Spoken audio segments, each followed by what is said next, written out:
What's the fastest road car ever to lap Ferrari's test track here at Maranello? F40, F50, Enzo, La Ferrari, they've all held the title at some point, but none of them get even close to the car that we're driving today. This is the Ferrari SF90 XX, and it isn't only the most powerful road-going Ferrari ever, but it generates more downforce than any Ferrari that's come before it.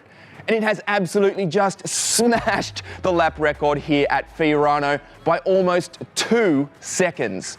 And today, we're going to become one of the first in the world to drive it. Should be a fun day out. Before we get to the details, a quick word on the weather.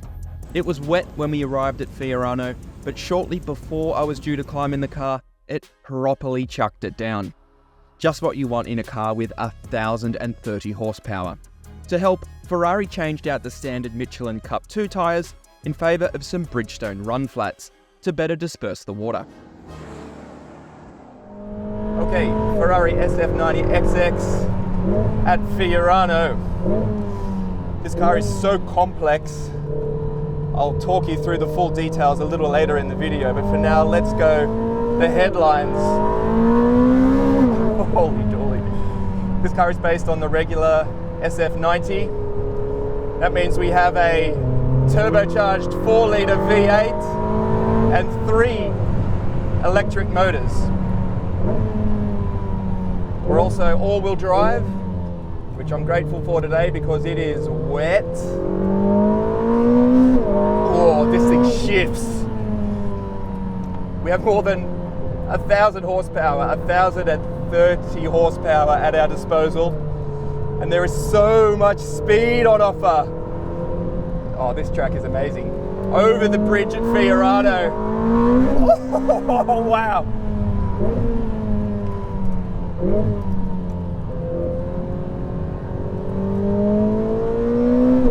Wow, the pickup and the instant response.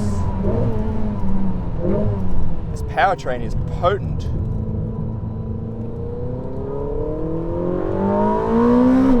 Wow, it's a beast. Amazingly though, power and straight line performance aren't really the focus of this thing. As you might have guessed from that huge rear wing out the back, the main focus of the XX is actually aerodynamics. So let's slow down, oh wow, and talk you through the aero changes.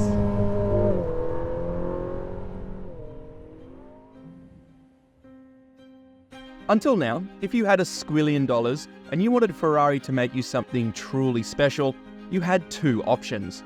Go to the Special Series department, which makes limited edition road cars like the 599 GTO and 488 Pista, or head over to the XX program, which creates track monsters like the FXXK Evo that can only be driven on the circuit. The SF90 XX Stradale, however, is the first XX car that can also be driven on the road. The result is a track-focused car that makes some pretty astronomical numbers.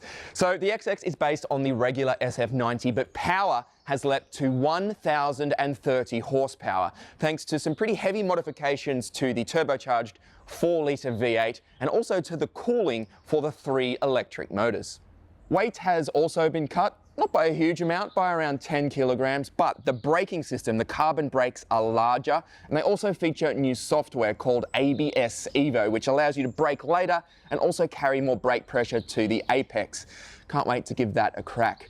The hybrid system also features new software and something called qualifying mode, which provides an additional 30 boosts of extra EV grunt as you exit corners. As for how quick this thing is, 0 to 100 is taken care of in 2.3 seconds, but the more outrageous number is 0 to 200. That'll only take 6.5.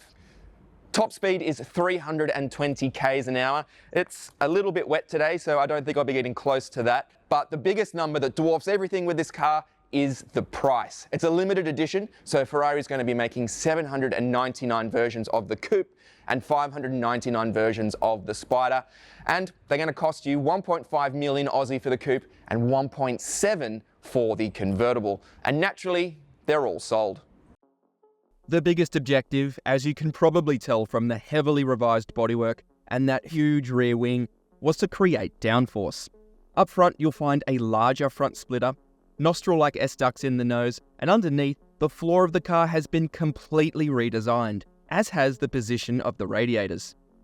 Some of the details are awesome as well, like these 3 strakes which are above each of the wheel arches, and it's around the back where you notice the biggest difference with the XX version of the SF90. Look at this huge rear diffuser, all carbon. I love this mesh here. The detailing is so awesome with this car.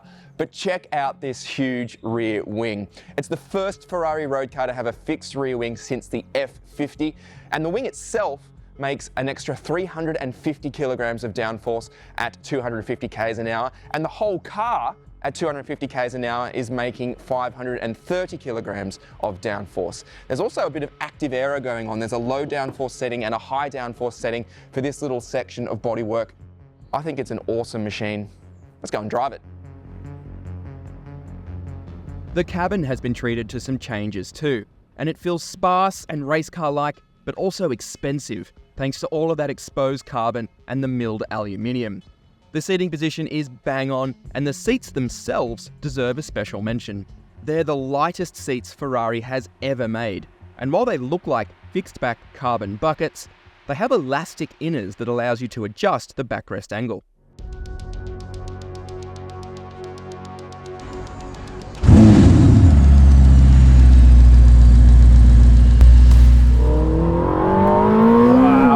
So what does all of this feel like on the track? It seems so obvious to say that it's fast, but it is phenomenally quick.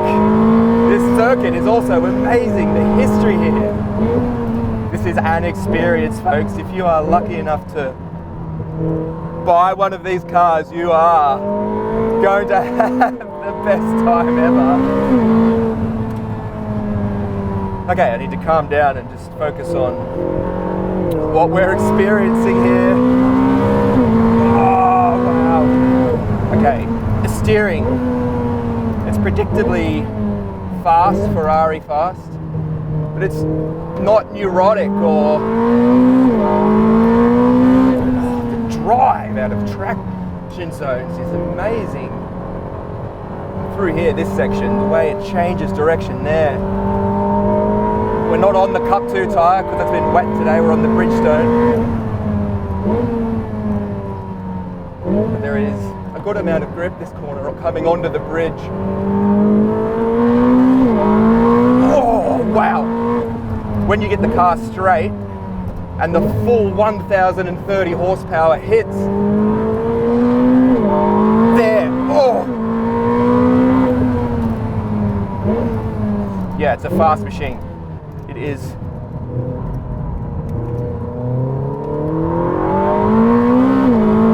And the electronics, Ferrari's just so far ahead at this stuff, aren't they?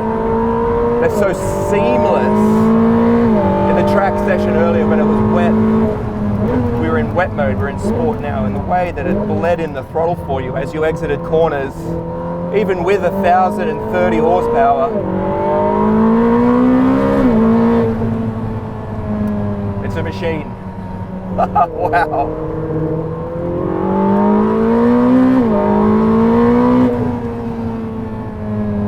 I hope how deep that V8 sounds is coming through on the camera audio. Geez, you've got to have your wits about you in this thing. Love this corner. Yeah!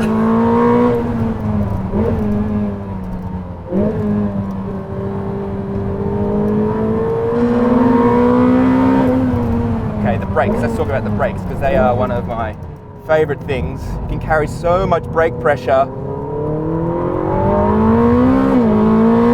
to the apex. It's their new braking system, ABS Evo. the pedal is so firm, there's so much modulation to play with.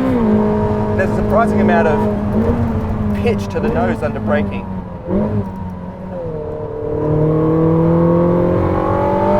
And the crazy thing is, this is a road car. It's got number plates. You can drive it out of your garage on a Sunday morning. And I think because of the I was expecting it to feel really intimidating, but, well, my voice is breaking there, so maybe it is intimidating. It's certainly commanding all of my attention, but it doesn't feel as though it's going to bite you.